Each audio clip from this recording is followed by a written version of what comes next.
so beautiful. My name is Emily Aguilera, and I am a student here at Lane Community College, as well as a member of the Peace Center Committee. And it is with great enjoyment and pleasure to introduce our keynote speaker for tonight. He is best known for his book, Confessions of an Economic Hitman, which sold over 1 million copies in over 30 different languages. He's an expert on indigenous cultures and shamanism. He is founder and board member of Dream Change and the Pachamama Alliance. In addition to all this, in 2012, John was one of the 5 recipients to receive the biennial Lennon Ono Grant for Peace, which is awarded to people and organizations chosen by Ono herself in honor of John Lennon. So without further ado, please give a warm welcome to John Perkins.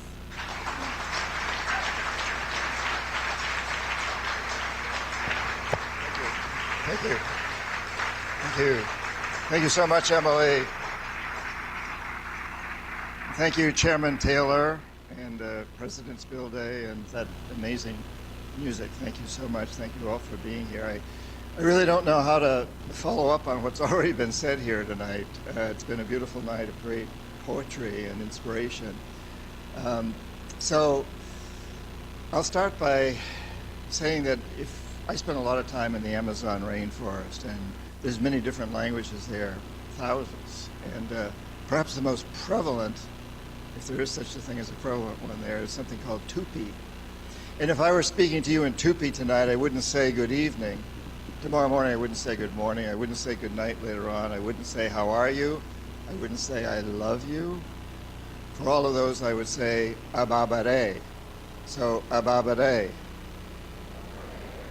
You're sleeping now, huh? Ababare. Come on. Ababare. All right. Thank you.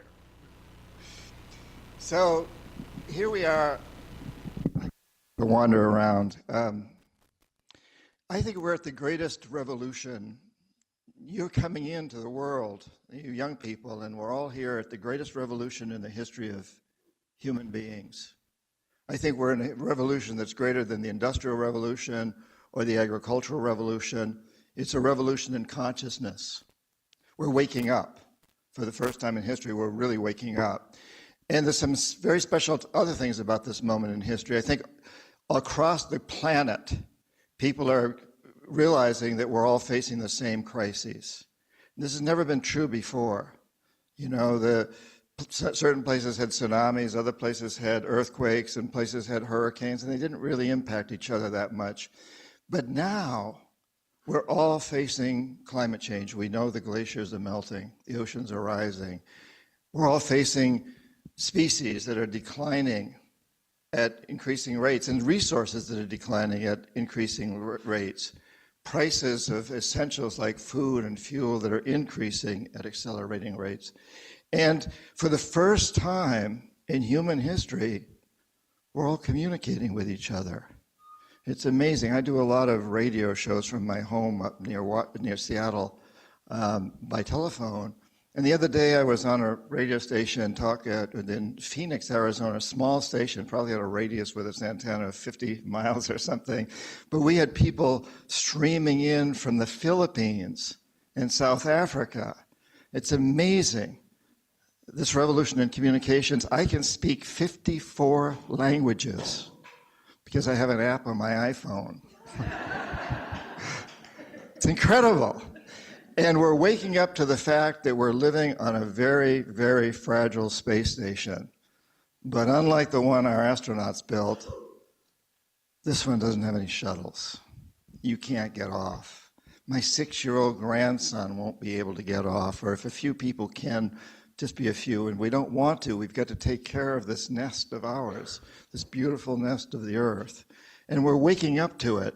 Finally, we're in this amazing revolution, and you were born into this revolution because you have a role to play. That's an indigenous belief that we come at a certain time in life, in this particular body, at this particular time, in this particular life, because we have a mission. And yours is tied in with this revolutionary times. Are you ready for the revolution? Are you ready? Are you really ready? All right. All right. So I think what we're discovering also is that we've created something that I call a death economy. It's an economy that's based on killing people, warfare. A huge part of the US budget goes to killing people or threatening to kill people. It's based on ravaging the earth, destroying the earth, raping the earth. It's a death economy, and it's a total failure. You know, there's so many statistics that'll show us that we'll never get out of this failure until we change the economy, until we shapeshift it. One of the statistics that I find most telling is that 5% of us, less than 5% of the world's population lives here in the United States. We consume almost 30% of the world's resources, while half the world is starving or on the verge of starvation. That's not a model. China cannot repeat it. India can't, Africa can't, Latin America can't. They're trying, but every time they get a little closer, more glaciers melt. The oceans rise a little faster. It can't be done. 5% consuming 30% is a failure. It's not a model. We have to change it. And so I think what we have to do is shapeshift into what I call a life economy. And this is an economy that's based on cleaning up pollution, not creating more of it. Our seas are filled with pollution, the air, the earth. Clean it up. It's an economy that's based on helping starving people across the planet grow food more effectively, store it and distribute it, on creating new technologies for transportation and communications and energy and banking and market banking. God, do we need a new banking system? It's about creating whole new systems that honor life, peace. It's a peace economy. Here we are, this amazing Peace Center, and I do want to thank this Peace Center too, and this community college for the incredible work you're doing. I've met some amazing people here so far.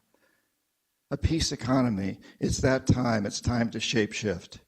A shapeshift, I wrote a book called Shapeshifting long before I wrote Confessions of an Economic Man. I wrote a number of books on indigenous cultures and shamanism. Shapeshifting is all about having a dream. You know, I can't pick up this microphone unless I first dream of picking it up. I have to have the idea I want to pick up this microphone. And then I've got to take some actions, bodily actions, to make it happen. That's a shapeshift. And shapeshifting is about mindset, and it's about energy. And that's what we need to do now. We've got the mindset now. You've got the mindset. We know we need to change this dream, don't we? Don't we? Don't we? Yes. And we're going to change it.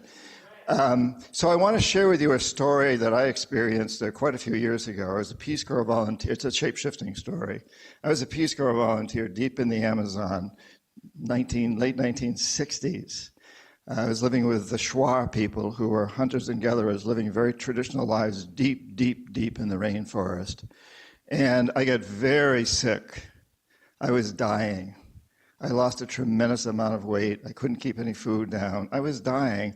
And I was 2-day walk through a rainforest and then a 2-day ride and a terrible bus ride up over the Andes to the nearest medical doctor. So I was basically resigned to dying in the rainforest.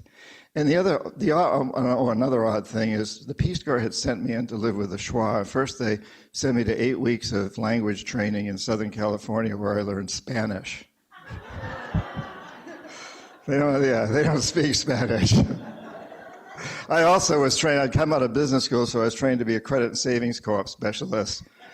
Shuar don't have any money. It's all barter. There's no credit and savings. So I wasn't doing anything except getting sick and learning what I didn't know about life in general, you know. Anyway, there's one guy in the community who could sort of communicate with me, the school teacher who was from the Andes. He spoke Spanish, and he didn't really admit I did, because after 8 weeks, you don't speak very good Spanish, you know. But late one afternoon, he came up to me, and he's leading this little tiny old Shuar man by the hand. And the Shuar man comes up to the school teacher says to me, he says, "This is the shaman." And I'm like, I'm from New Hampshire originally, and like, what's a shaman? A witch doctor? Is that what he's a witch doctor? And he says, well, he can heal you. Got my attention. So the old man, he steps back, you know, he steps back from me, and he looks at my feet. He looks at my head. He's very short, so he's looking up at me, scans my body, and then he steps up real close to me and he says, "You're dying." That's good. And the Schwa believe in reincarnation. He figured my life was about as bad as it could get this time around. Time to move on, the next life. And at this point, I think I started crying. And I was 21 years old or something like that, and it was all very frightening. And so this shaman looks at me and he says, "Well, crying out loud, maybe you're not ready to die, in which case I can heal you tonight." And he did. He took me on this shamanic journey. We couldn't communicate verbally. He chanted, sang, played music, and I went on this journey. And on this journey, what I saw was that I grew up from over 300 years of Yankee Calvinists in New Hampshire and Vermont, and a little Abnaki blood thrown in there. And we ate really mild food, meat and potatoes, no garlic, no onions, nothing interesting. And very hygienic, like you had to wash your hands every time you turned around, it seemed like to me. Now I'm living with the Schwa. They don't know what soap is. And they don't drink water in the Amazon because the rivers are all filled with organic matter from the trees. They know it kills you. So they drink beer. And it's a beer that's made by the women chewing manioc root and spitting it. It's called chicha, and it ferments into this beer, which is really very safe. Spit beer, You get dehydrated real easily in the Amazon. You don't drink the water, so I'm drinking a lot of spit beer. And they eat, the foods are pretty interesting. You reach into a rotting log and pull out a handful of squirming white grubs, and down they hatch high protein, but so I'm eating a lot of these grubs and drinking a lot of this spit beer because there weren't any Cliff Bars, It's about all there was. But on this shamanic journey, I see that every time I'm eating this stuff or drinking this beer, there's this voice, my mother or somebody over my shoulder saying, "Son, it'll kill you." And on the same journey, I'm seeing that the Schwa are really healthy people. The men are all built like Rambo, they carry huge weights through the forest. The women are sexy, beautiful. Oh, forget it, I was 21 years old, this. And they're eating these same foods, and if they don't get killed by a tree falling on them or canoe tipping over, an accident that hunters and gatherers are prone to, they live to be very old. So on this journey, I see it's not the food that's killing me. It doesn't kill them. It's a mindset. It's the energy I'm given to the food when I'm eating it. And that night I was healed. I spent the next 3 years living with these people. I never did do anything the Peace Corps wanted me to do because it wasn't possible, but I learned a tremendous amount from them.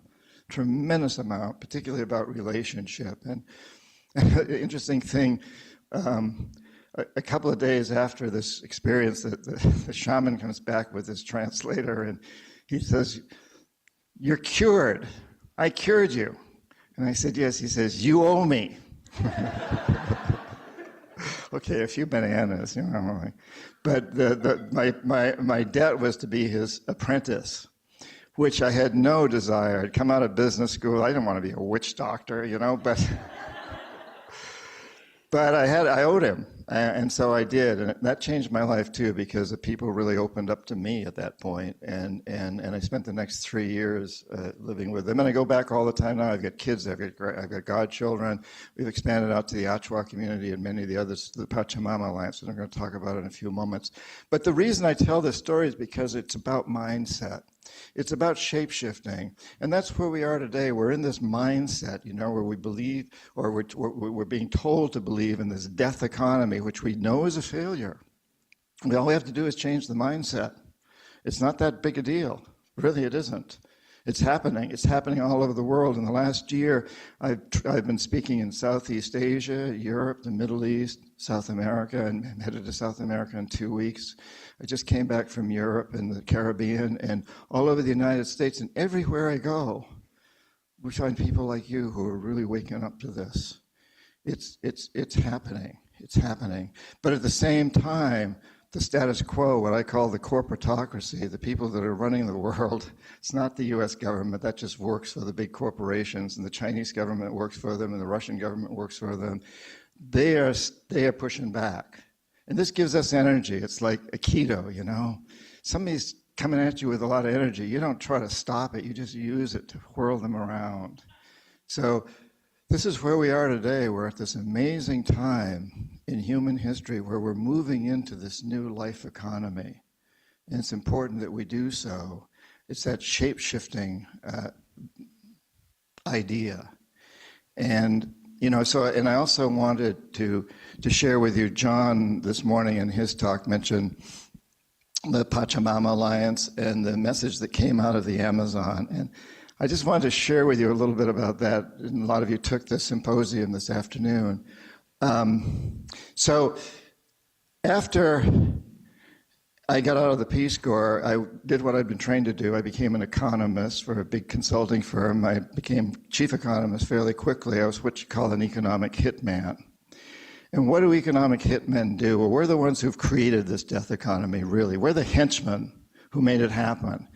And we work many different ways, but perhaps the most common is that we find countries that have resources our corporations covet, like oil. And then we arrange a huge loan to that country from the World Bank or one of its sister organizations. But the money never actually goes to the country. It never leaves the United States. It goes from the World Bank in Washington to a consulting firm in like Brown and Root in Houston, or Stone and Webster in Boston, or Bechtel in San Francisco. Doesn't leave the country. And these corporations then build big infrastructure projects in that country, things like power plants and industrial parks and highways that first of all benefit our corporations who get all the money for building them, and then help a few wealthy families in those countries, the families that own the commercial establishments and the industrial establishments. But the majority of the people don't benefit at all because they can't afford electricity. They don't have cars to drive on highways, and they can't get jobs in industrial parks because industrial parks don't hire many people. And yet the country is left holding a huge debt that it can't possibly repay. And so at some point we go back to the country and we say, hey, you know, since you can't pay your debts, sell your resource, your oil or whatever, real cheap to our corporations without any environmental regulations or social restrictions or any benefits at all. Privatize, sell off your public sector economic aspects such as your utility companies, your water and sewage systems, your schools, your jails, sell them to our corporations. We're creating this corporate empire. So we go back and we force these countries to do this. And they become part of this big corporate empire that we're talking about, part of the death economy. And in the few cases where we fail, where the leaders don't accept these onerous conditions, the jackals go in. And these are people who overthrow governments or assassinate their leaders. And I have to say personally that I failed with two presidents. Jaime Roldos, a democratically elected president of Ecuador following a long line of CIA-imposed dictators. Finally, Ecuador got a democratically elected president, Jaime Roldos, back in the late 70s, and he would not give in. And Omar Torrijos, president of Panama, who would not give in to my demands, to my bribes, to the coercions. They were both assassinated by CIA operatives. This is the system that we've created, this death economy. And again, I'm going to talk a little bit about the experience I had with the Achua people, but I just wanted to touch on this morning, you heard Belen, who runs our office in Quito, Ecuador. She's Ecuadorian, talking about what's happened there. And you heard John Symes talk a bit about Correa, President Correa shutting down our office in Ecuador. I'm a Correa fan. I'm a co-founder of Pachamama Alliance. I don't like the fact he shut down our office. He has a PhD in economics from the University of Illinois. He knows our system really well. He's done amazing things in Ecuador. He shut down the largest U.S. military base in Latin America a few years ago that was in Ecuador. He drove it out.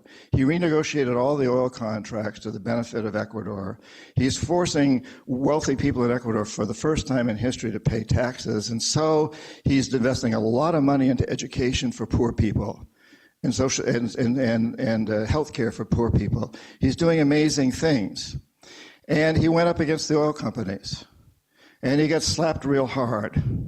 And what had happened is, back in about 4 years ago, President Zelaya of Honduras came down on Dole and Chiquita, tried to initiate land reform and increased minimum wage by 60%, which pissed off Russell Athletic and Nike and a few others. And so economic hitmen tried to change Zelaya, but he wouldn't give in. CIA went in and threw him out 3 years ago, replaced him by President Lobos, who's the most brutal president in the Americas today, perhaps in the world. Honduras has become one of the most corrupt, dangerous countries on the planet. Right after that, 8 months I think it was, there was a coup launched against Correa in Ecuador because he's going up against the oil companies. And it was a failed coup, and I know damn well it was intended to be a failure because it was led by the chief of police of Quito, Ecuador. He happened to be a graduate of the School of the Americas. CIA, you all know what the school. Let's bring down the School of the Americas, yes? Okay, so the chief of police was a graduate, as was the general of the army who'd brought down Zelaya in Honduras. Surprise, surprise. But you know what? There's never been and the CIA knows this, there's never been a successful coup in Latin America that the military of the country hasn't backed. The military backed Correa. He went to the military barracks. The army went out in the street and fought the police and reinstated him. And the CIA is not stupid. I wish they were. So Correa gets a shot across the bow. He understands at this point in history that he can do tax reform, he can renegotiate contracts, he can do some good things, but he can't go against the oil companies. Because if he does, he's going to be thrown out. If he gets thrown out, he's going to be replaced by a Lobos. And he's going to send a message across the world, don't go against oil. Above all else, President Correa has to keep his job. I would do what he did. And I'm sorry that he has to do this. I think it's terrible. You and I are the people that can fix this. Ecuadorians cannot. It has to come from us. It's our CIA. It's our country that's doing this. It's not Ecuador.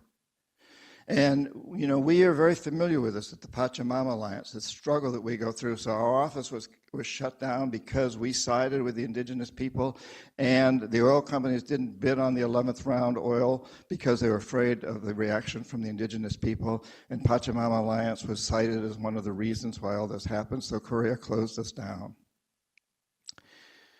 And I happened to have been with one of his ministers of state in Istanbul about a month ago, the new ministry called Buen Vivir, which means prosperous living. Ecuador is the only country in the world that has a ministry that's devoted to making a better life for everybody.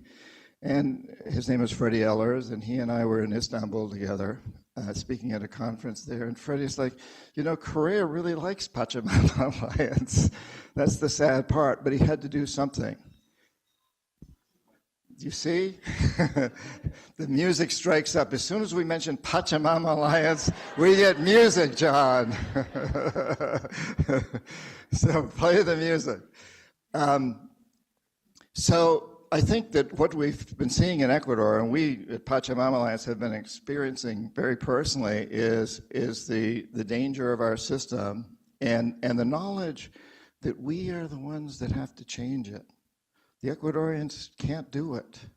We've got to do it. Korea can't do it on his own. Nobody can. So going back to the story that John referred to this morning, after I got out of the Peace Corps, and I became an economic hitman for 10 years. And I did that because I thought it was the right thing to do, because in the business school I went to, and basically still today in the mainstream business schools, we're taught that the right way to help a poor country is to invest billions of dollars in infrastructure, have our companies build infrastructure, and the economy goes up. And statistically, you can show that it does. But guess what? The economy only reflects what a few rich people are doing, because the majority of the people aren't part of the economy. And that's become true in the United States, too. We can have an increasing economy while this foreclosure is increasing at rates and unemployment is going up and up, because it's that 1%. It's not 1%. It's 1% of 1%. They're the economy. They're the statistics. Those 85 people who have more assets than half the rest of the world. So the statistics are meaningless, but in business school I learned that this is the right way to do it, and for a while I bought into that. And then finally, after 10 years, I had a moment of enlightenment, which I don't have time to talk about right now, but when I got out, and I formed an alternative energy company that was very successful. I sold it after 10 years, went back to the Amazon, and met with the Schwa people, and said, hey, you know, you guys, you saved my life. Your shaman saved my life 20 years ago, and now I'm here to help you save your rainforests. And they said, well, that's nice. But if you want to save the rainforest, don't come here and try to change us. We're not destroying the rainforest. You are. It's your oil companies. It's your lumber companies. It's your meat factories. It's your dream. They said more than anything else, it's your dream of the world that's destroying it all. Because you've had this dream of big industry, tall buildings, lots of cars, extreme materialism, and now you're understanding that it's become a nightmare. So if you want to change, if you want to save these rainforests and the rest of the planet for human life and other life, change the dream. So I came back to the United States and I formed an organization, a nonprofit called Dream Change. And we did a lot, we did a lot of amazing things. Right now we're doing the most amazing things. We have a most incredible executive director, a young woman, 24 years old, who is amazing. And she just launched a program today. She's at the Social Ventures Network conference. And please go to our website, dreamchange.org, and see what the Inspire Change. And it's very complementary to what Pachamama Alliance does. And I got out here on the table out there where they'll be selling books afterwards, a list. I would love to have you sign up to get our once-a-month newsletter. So please sign up.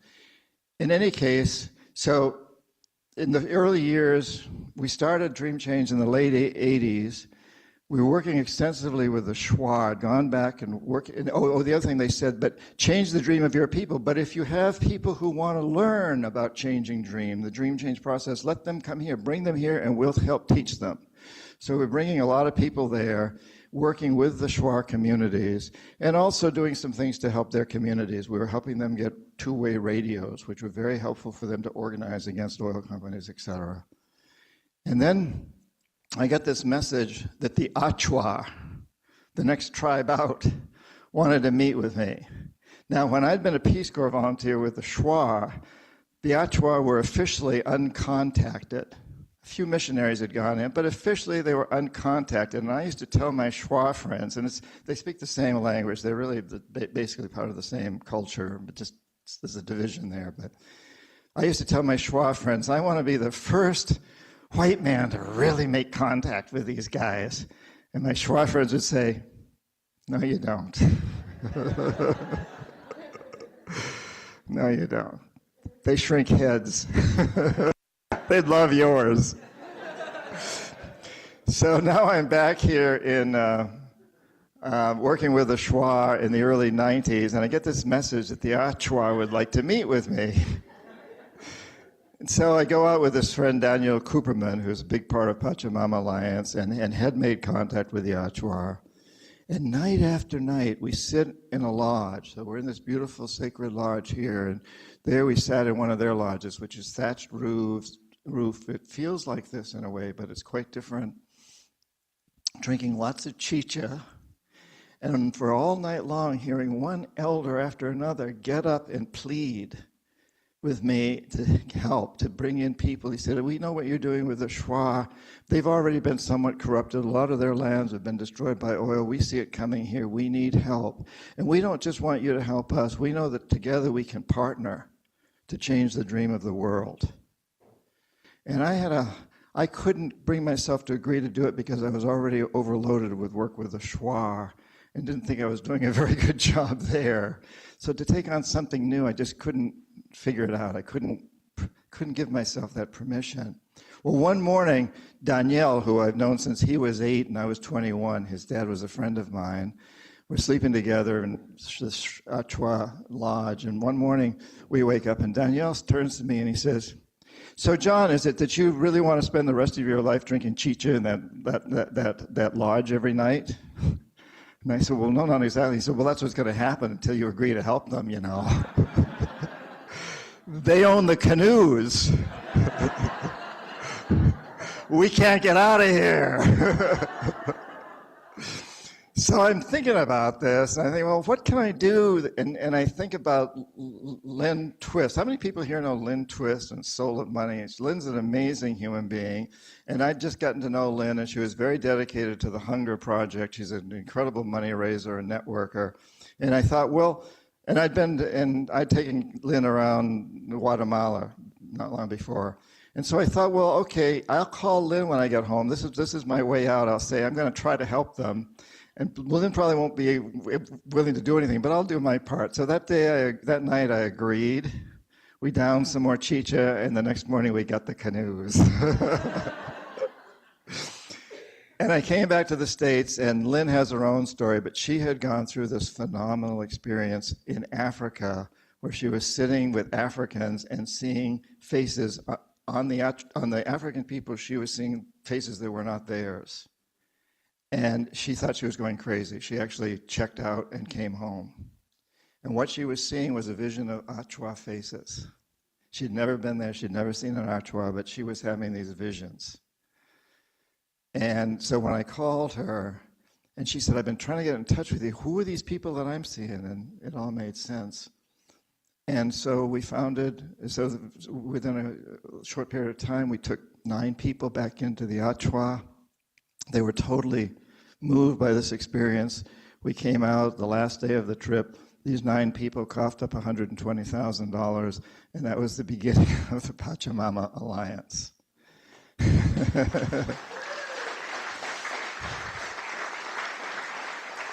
And now, as some of you experienced this afternoon, and a lot of you heard this morning, it's an amazing organization that's in over 70 countries.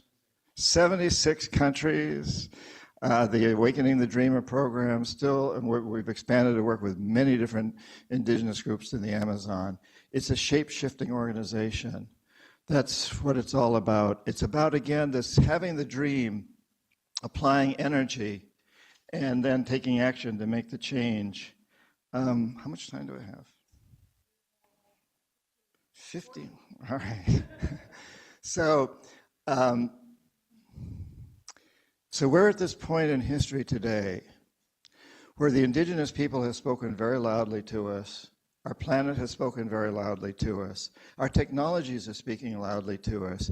Schools like this one and so many others around the world are speaking loudly to us that we have to change. And we know that this empire that we have, this failed economic system, is driven by big corporations.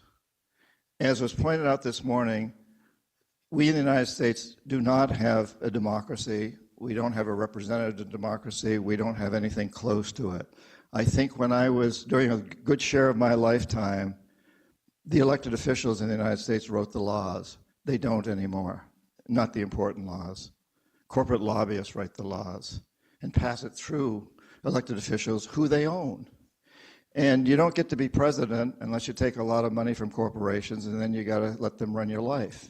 It's not Obama's fault. He wouldn't be president if he hadn't put himself in that position.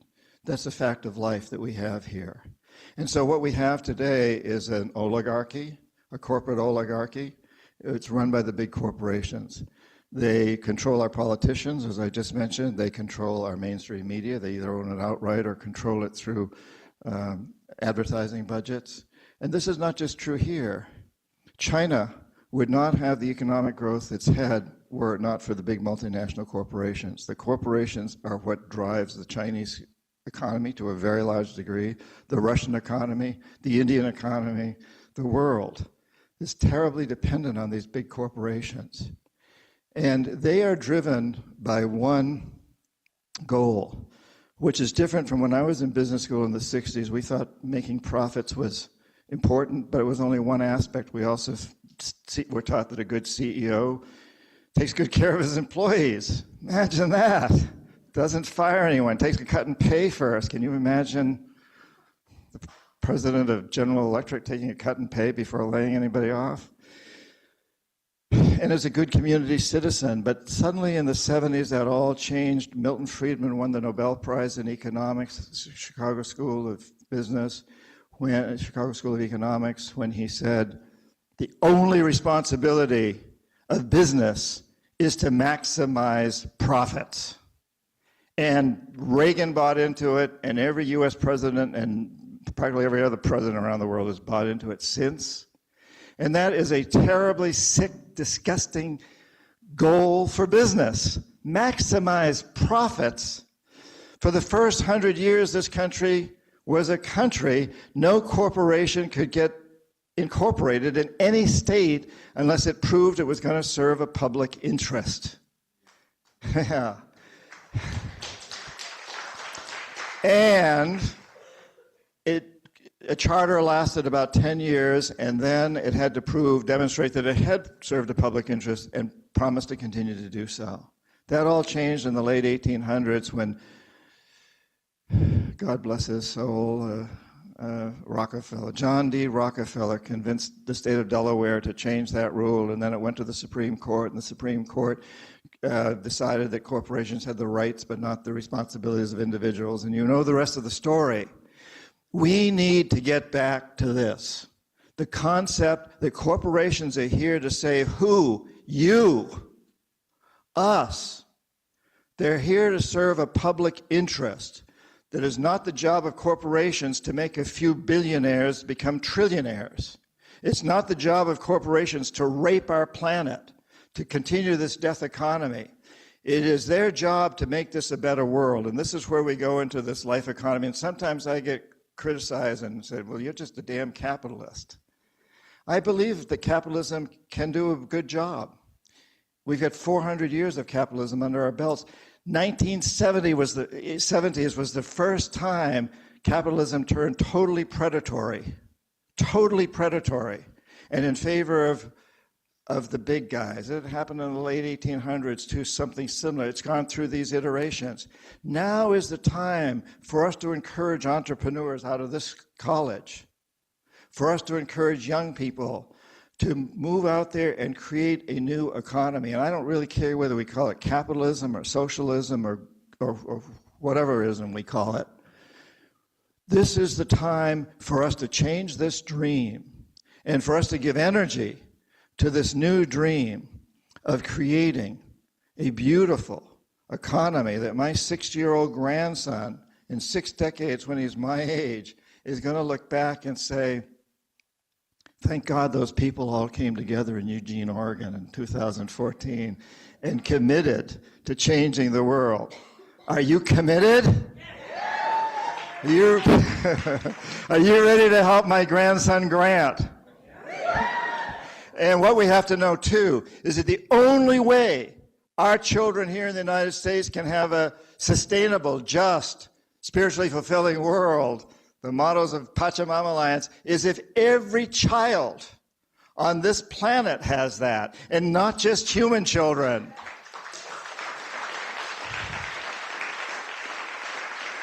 And this is new.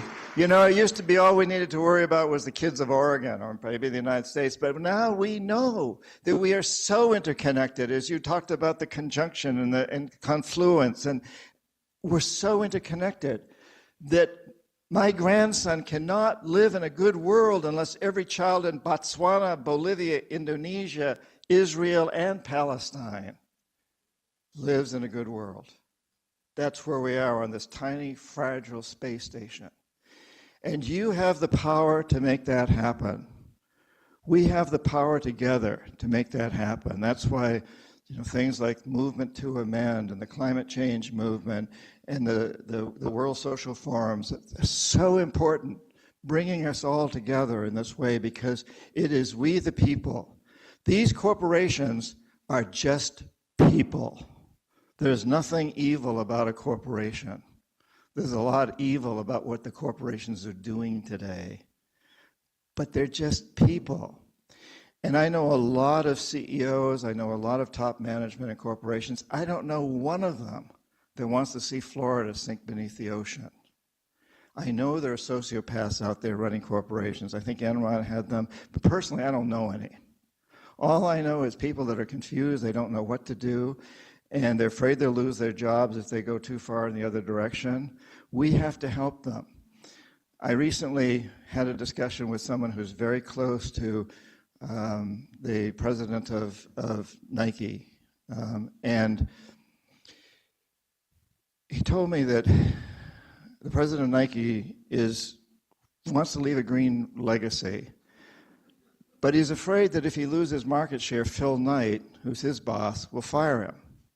And so what he wants more than anything is for you to overload Nike with emails saying, hey, I love your products, but I'm not going to buy them anymore until you start paying those people in Indonesia a decent wage.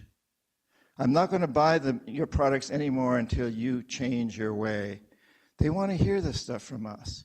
What they've been hearing from us for far too long is, I want cheap fuel for my car. And if that means destroying the Amazon, I'll just look the other way. I want some good clothes, but not too expensive. And if that means they have to be made by slaves in sweatshops, I'll just look the other way. So we have to send them a new message. You ready to do that? Yeah. And so my time's about up here, but I want to leave you with this sense that I am so excited about what's going on in the world today. I mean, I'm really privileged because I get to travel all around and speak to people like you everywhere on so many different continents. And everywhere I go, I feel this incredible rise of excitement, this change of consciousness. We are in a consciousness revolution like never before.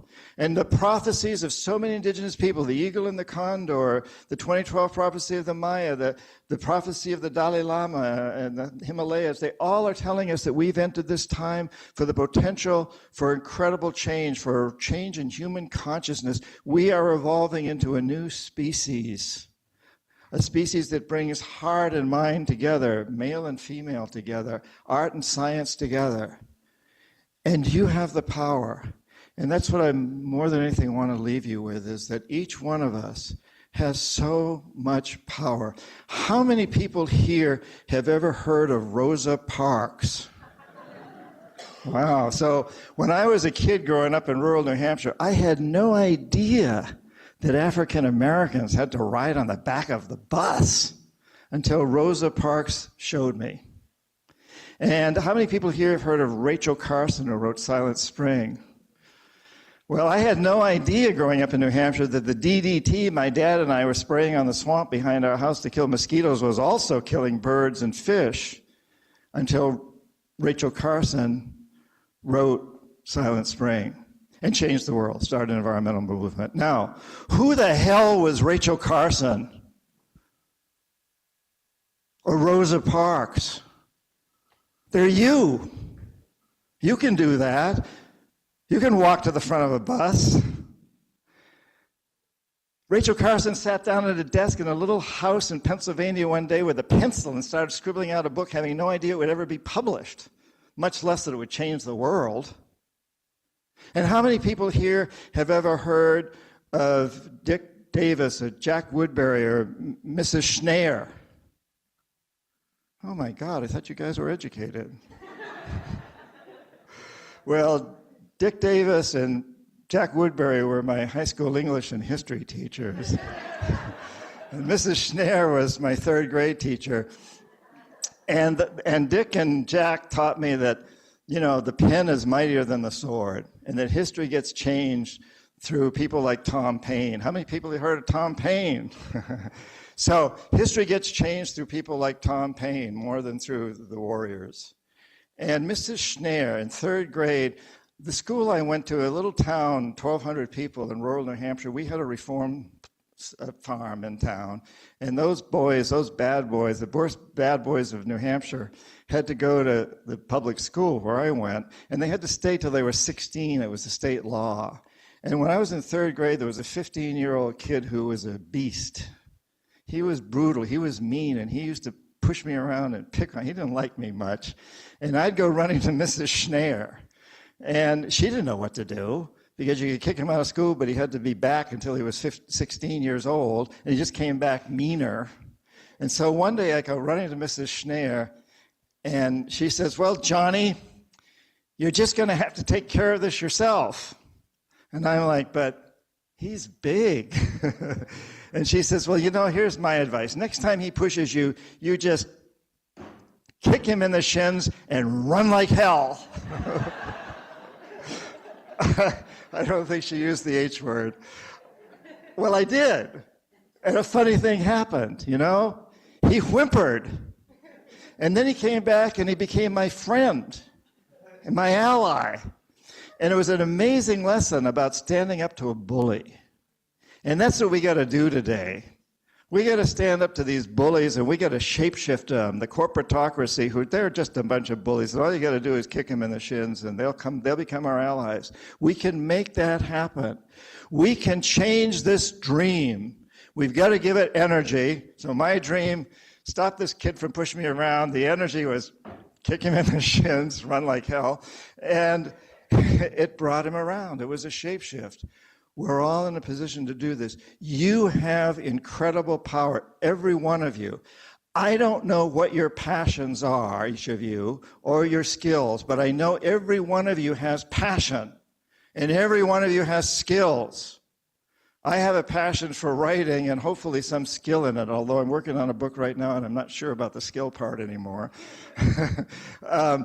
But you've got passion and skill, and whatever it is you do it.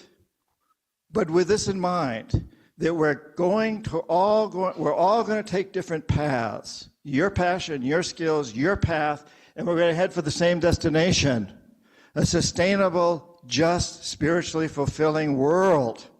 And we can all take different paths and get there. Again, as a student of American history, I had my relatives fought in the American Revolution. I used to think how fortunate we are that Tom Paine did not try to lead men. And George Washington didn't try to write pamphlets. You know, Paine had a talent and a passion for writing, and Washington had a passion and talent for leading men. Martha Washington had a passion and talent for organizing women to make clothes and stamp out bullets for the men at the forefront. Thank God they all took different paths, but they were headed for that same goal. Get out from under the British yoke.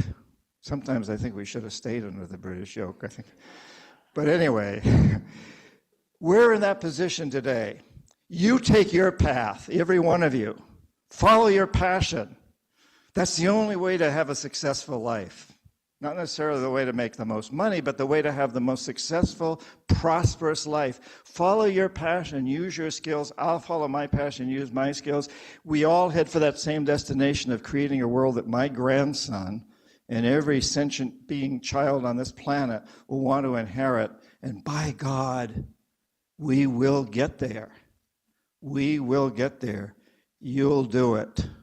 We'll all do it together. Are you ready for that? Are you really ready for that? So I want to close by sharing a quote. I got a bunch of quotes here. I got a really good one from Tom Paine, but I think tonight I'd like to share one from the Dalai Lama, if I can find it. I can remember it. Because I had this strange, interesting good fortune of taking a group of 33 people into Ladakh, which is a Indian protectorate. It used to be part of Tibet. It's now an Indian protectorate, unlike the Chinese Tibet. And the Dalai Lama can go there to speak. And I took this group of people there, and we tried to arrange to meet with the Dalai Lama, but we never were able to. And then on the last morning, as we're flying out of Leh Ladakh, we're at the airport very, very early, sitting in the airport waiting for a flight into Jammu, India. And the Dalai Lama waltzes in with his, well, he didn't actually waltz, he walked in with his, with his entourage. And he's carrying my book, Shapeshifting. And there's a little story behind that, and I won't go into it right now. But one of the people in our group goes up and talks to his secretary. And anyway, to make a long story short, I end up sitting in the front seat of the airplane with the Dalai Lama for a 45-minute flight from Leh Ladakh to Jammu, India. And one of the things I asked him was, I said, you know, Your Holiness, I've heard that the 14th Dalai Lama is the last, and you're the 14th. He says, yes, I know. I said, well, what do you think about that? What's going to happen next? And he says, I really don't know, but I think maybe maybe I'm the last Dalai Lama from the Himalayas. Maybe I'm the last Buddhist Dalai Lama. Well, that blew my mind, you know. I said, well, where do you think the next Dalai Lama is going to be from? And he said, well, that's why I'm reading your book.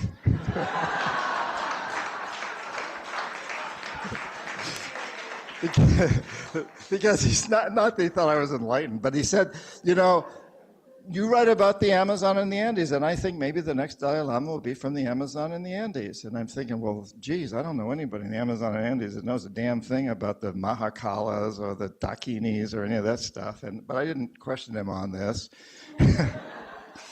And in any case, at the end of the flight, he invited the 33 people in my group and me to his house 2 days later to sit in the living room and spend the afternoon with him. But we had plans to visit a museum in New Delhi. So what would you have done? So we're sitting in the Dalai Lama's living room. You know, when he comes out, he says, he greets us all very nicely, and then he says, he looks around and he says, I just want to make one thing perfectly clear. Don't become a Buddhist. The world doesn't need any more Buddhists. But do practice the Buddhist principles of compassion and cooperation, and you know. And then I got it. Like what he's saying is maybe the next Dalai Lama is going to be someone who doesn't know anything about Buddhism at all, but knows an awful lot about compassion and cooperation. Very powerful experience there. So this is a long way to get to my closing quote here, and answer the stop sign. Before I lose my driver's license and somebody snatches the microphone and runs off with it. Here it comes. So one of the people in our group, so we spent the afternoon with him. The Dalai Lama says, ask any questions you want. Man, he shouldn't have said that because he got some weird questions, which I'd be happy to discuss later. But anyway, one of the people said, so there's this author in the United States who's suggesting that everybody stop doing everything at a particular time on a certain day and take 5 minutes to pray for peace. What do you think of that, Your Holiness? And the Dalai Lama said, well, you know, it's really good to pray for peace, to meditate on peace, to dream on peace. But he said, if that's all you do, it's a waste of time. If you walk out of that 5-minute prayer or meditation for peace and you say, I've done my job, you've really screwed up. I don't think he said it quite like that, but he said, you have to act. He loves this word, appropriate. He says you have to take appropriate action every single day. Pray for peace, meditate on peace, dream of peace, and act for peace every single day. So let's all act for a better world, for the sustainable, socially just, spiritually fulfilling, peaceful world. And if we all do it our own way, I know that in 6 decades from now, my grandson's going to look back and he's going to say, thank God those people came together at that beautiful, wonderful community college in Eugene, Oregon, and all committed to following their individual paths, but leading toward creating a better world for all sentient beings. And thank you so much for being here. I look forward to this journey with you. Thank you. Thank you. Thank you. Thank you. Thank you. Thank you. John Perkins.